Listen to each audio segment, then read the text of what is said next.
This right here is the LDV D90, a large SUV with a very small price. And if you're a family buyer who needs a lot of space for not a lot of money, then this could be a fantastic option for you. I'm going to tell you why I like elements of it, some things I don't love, and also the best alternatives to it in this review, so stay tuned.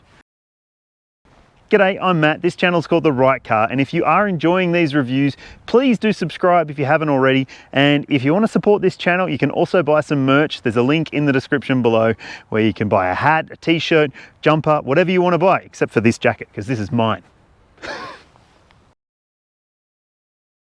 The D90 range has two different variants available. The entry-level one is just called D90. It's a petrol-powered rear-wheel drive model, and it does have a pretty appealing price point. Drive away pricing on your screen now. That's for private buyers. If you're an ABN holder, Australian Business Number holder, then you can get better pricing, so keep that in mind.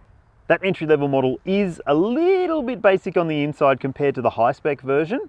You still get cloth seat trim, you get a 12-inch media screen, and you get some nice features. Not all the nice features. If you want all the nice features, you need to buy the Executive, which is this one here. It's available with petrol rear-wheel drive, petrol four-wheel drive, or diesel four-wheel drive, which is this one here. It's the most expensive model you can get, but you are getting some nice features for your money. Just like the entry-level model, you get LED front lights. You also get nice big alloy wheels. 19s with Continental tyres on this spec, 18s on the entry-level version, and you also get leather seat trim on the inside and some really nice features in there, including a heated steering wheel too. You get keyless entry, push-button start, Apple CarPlay, a sunroof, and you also get multi-zone climate control with rear seat ventilation, including the third row. So it does feel pretty good if you buy the top spec version, the Executive. So what are the best alternatives? Let's talk about that. Okay, so you've got a few alternatives when it comes to this SUV.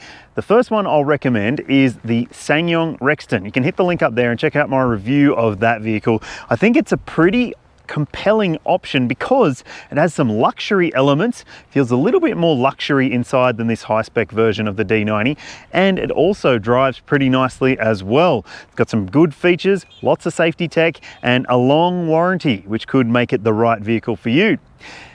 Another option you might want to also check out is the Mitsubishi Pajero Sport. It is getting a little bit old. You can check out my review of it by hitting the link up there, but I think it's a pretty good choice for those who have something in their mind that says they need to buy from a mainstream brand. So if that's you, maybe check that vehicle out because it could be a really good choice for you. If your budget is a little bit healthier, then maybe you should be checking out an Isuzu MU-X.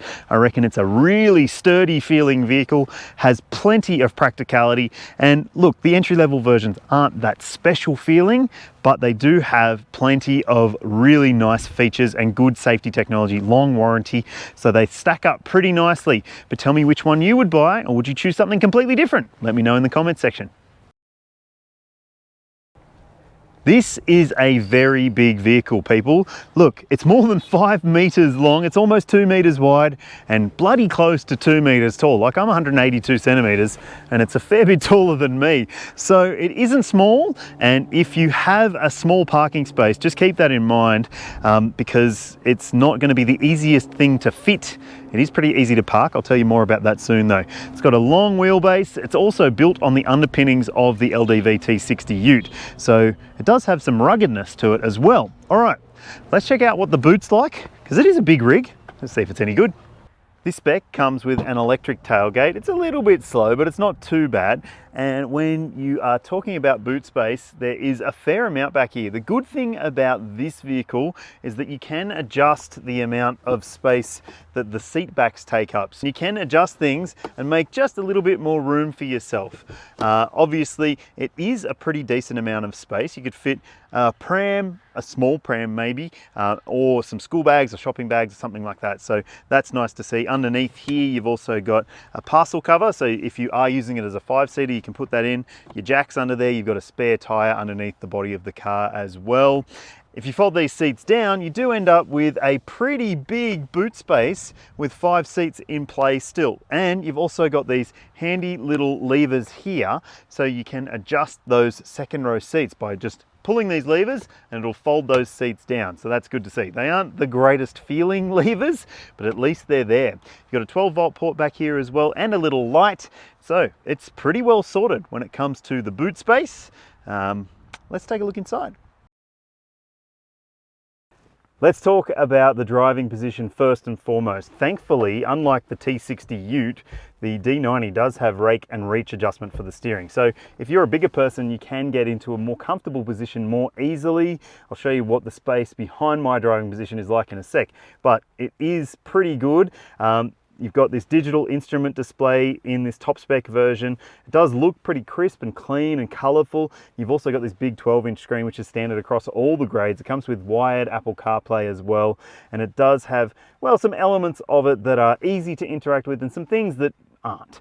I love the fact that there are fan controls down here and climate controls as well. So you don't have to do everything through the screen, thankfully, because the screen can be a little bit fiddly at times. But if you are just going to use Apple CarPlay and you're going to play with your temperature controls down here, hey, hands off, easy done, that's a winner.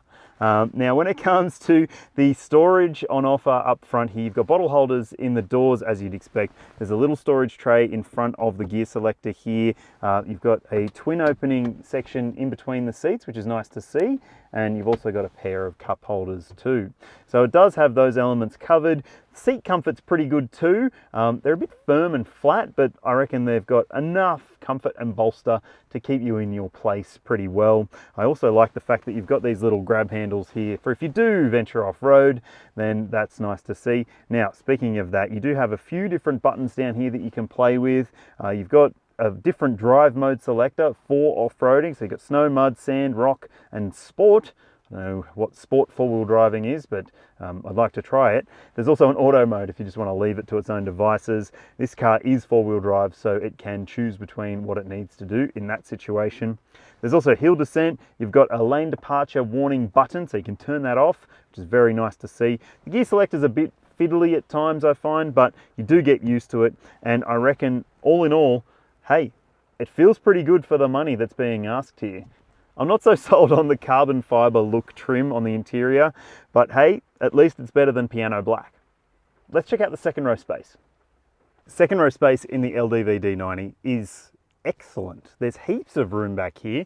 Look, this seat is set for my driving position, and look how much space I've got. Heaps. I'm 6 foot tall, or 182 centimeters, and yeah, I've got lots of knee room, decent amount of foot room, lots of headroom as well. So this is going to be a very accommodating family car if that's what you're looking for. I can see why this is popular, right? So it's also got a 60-40 split seat, so 60 portion is on this side, the 40 portion's over here, so I can slide this portion forward if I've got people in the very back row and I want to make more space for them. So that's nice to know. These seats are also recline adjustable, which does make them just a bit more accommodating, and you do have ISOFIX points and 3 top tether points for this row of seats as well.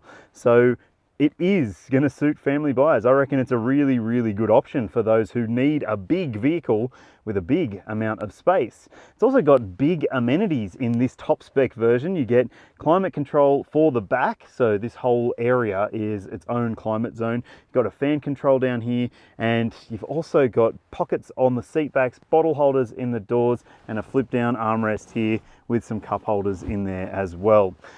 Look, it is really quite good. Now, let me show you what the third row's like and if it's just as good.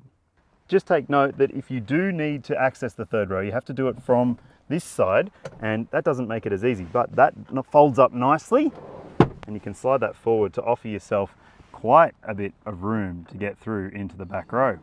And look, I have, well, quite a bit of space. Let me just pull this seat back, and that is in a position where I would be able to sit in front of myself, and I have knee room, I have a little bit of foot room, not heaps, but good headroom too, and a really good view. So this car does have very big glass at the back, and that does make a big difference if you are traveling with car sickness prone people in the back row. You'll want them to be able to see out. Also want them to have ventilation. Yep, there are third row vents here. And if your people in the back aren't prone to getting sick, well, there's a USB port on this version here, so you can keep your devices charged up. You've also got cup holders, and you've also got reclinable seat rests. So you can actually adjust this seat to be a little bit more upright if you want, or laid back like it is right now. So it is a very accommodating space in the third row. It's going to be suitable for people who are looking for something that is pretty handy like that. You've got the choice of a 2-litre turbocharged petrol 4-cylinder engine with a 6-speed automatic transmission and pretty decent power and torque figures. It's available across more models in the range, and you can have it with rear-wheel drive or 4-wheel drive if that's what you need. And this one here is the diesel engine. It's a bi-turbo 2-litre, plenty of power and torque with an 8-speed automatic and 4-wheel drive as standard. Now, if you need to tow, you need to buy the diesel because it's got an extra 1,100 kilos of brake towing capacity. So yeah, it could be the right fit for you. It just really depends what you're planning to use this big rig for. Now, I'm not doing my usual test in the D90 because I'm out here in Orange in the central west of New South Wales. Thanks to my mates at LDV in Orange for loaning me this vehicle. Haven't been able to get one through the usual channels, so I thought I'd think outside the box and speak with my mates. They sorted me out. So here we are, and this is the D90 drive experience. Well, there are some elements of it that are very good, some elements that maybe could be improved. Things that I like about it include the fact that the steering is very, very light, and that means that it does offer you ease of use when you are doing urban driving, particularly if you do a lot of parking moves. You're going to find this a breeze to park because, well, literally, it is a bit of a breeze considering the size of this SUV. If you're just driving around town like I am today, is going to feel very, very reassuring and very, very easy to park because remember, this is a bloody big SUV, but having really light steering makes it feel, well, just a bit more nimble and agile and easy to manage. And if you do a lot of parking moves, well, you're going to appreciate it because it does stay light at low speeds too. And another thing I like about this car is that it does come as standard in this spec with Continental tyres, and they do make a difference. In slippery conditions like today, you don't really feel like you're lacking any grip. This car does feel like it's got a pretty sure grab on the surface below. What's also pretty good is the ride comfort and compliance. Look, the suspension's not at the same level as a Ford Everest, I would say, but it is pretty good in the way that it deals with bumpy sections of road. Some of these back streets around Orange are pretty horrible, and this thing is soaking everything up pretty well. Look, I can't speak for what the third row experience is like over the back axle, but up front, it feels pretty good. One thing I will say though is that you do notice that there's quite a lot of noise from the wheel arches. Like if you go through a puddle or something like that, or over a coarser surface, maybe like a gravel track, you will notice that it does come through into the cabin. You do still get a little bit of that diesel clatter coming through into the cabin, but it's not deafening. I'd say it's actually more refined than the T60 Ute is, for instance. One thing I will say about this engine and transmission combo, at times at lower speeds, especially when the car's cold, it can feel like it's a little bit confused about whether it should shift up a gear or whether it should just hang on to the gear that it's in. At the moment, like, I reckon it could go up a gear, but it's staying in a lower gear and letting the engine rev a little bit more. Look, this does have a lot of torque. It could probably do with just upshifting a little bit earlier. I don't think it's a deal breaker though, and I reckon that you do get used to it too. Firstly, let's look at the petrol versions. You'll see the figures on your screen now. Yeah, look, not too bad, but I wonder whether you'd ever see anything close to that in the real world. Look, it does have a pretty small turbo petrol engine for such a big vehicle. I reckon you're going to see it quite a bit higher just based on experience in similar vehicles in the past. Not that particular vehicle, obviously. And when it comes to the diesel model, well, yes, it does have a lower fuel consumption figure, as you would expect. Now, I haven't done a full big drive loop like I'd usually do in my usual test scenario, but I can tell you that this diesel is showing a pretty decent fuel efficiency figure. You'll see it on your screen now. So yeah, if you can achieve that, obviously it's just me, no kids in the car, no towing, nothing like that.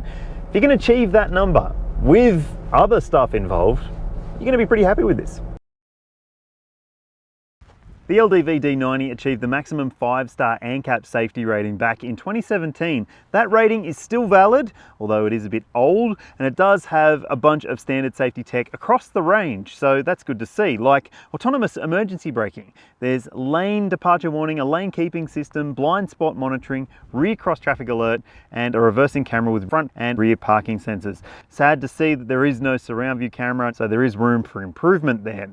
And when it comes to the airbag coverage, you've got dual front, front side, and full length curtain coverage. Yep, the curtains go all the way to the back row. Family friendly. The D90 is covered by a 5-year, 130,000 kilometre warranty, and you get the same for roadside assist as well. However, some newer LDVs have longer warranties, 7 years and 200,000 Ks. It's a shame this hasn't been applied to the D90 range yet. Hopefully it will at some point in the future. Just keep in mind that if you are buying an LDV, there is no cap price servicing plan at the time I'm filming this. Hopefully that changes at some point in the future. But if you are wondering, just speak to your dealership. I'm sure they'll be able to give you an idea of what it might cost to service for the first few years. But it still seems to stack up pretty well. Maybe not the best in the class though.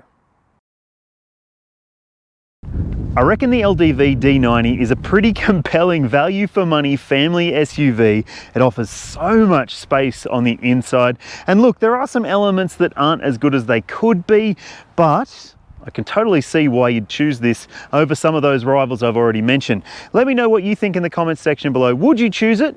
Or would you choose a rival? And what would you choose if you were choosing a rival? And if you haven't already, hit the subscribe button if you can. It really helps a lot if you do. And also, buy some merch if you'd like. I got cool merch. See you in the next one.